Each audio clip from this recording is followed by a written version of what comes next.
ನೀನಾ ಯಾವ ಬಂದೆ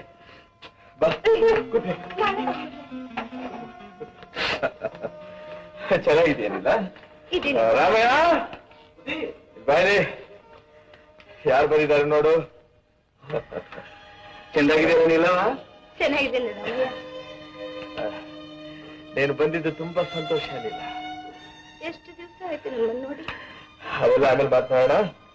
ಇವಾಗ ನೀನೇನು ಊಟ ಮಾಡ್ತೀಯೋ ಅಥವಾ ಟಿಫಿನ್ ತಗೋತೀಯೋ ನಾನ್ ದಿನ ಊಟ ಮಾಡ್ತಿರೋದು ನೀವಿಟ್ಟು ಭಿಕ್ಷೆ ತಾನೆ ಅದೆಲ್ಲ ನಾನು ನಿನ್ ಕೇಳಿದ್ದು ನೀನೀಗ ಈ ಮನೆ ಗೆಸ್ಟ್ ಹೌದೌದು ಇಷ್ಟು ದೂರದಿಂದ ಬಂದ್ಮೇಲೆ ಸುಮ್ಮನೆ ಇರಕ್ಕಾಗುತ್ತೇನೋ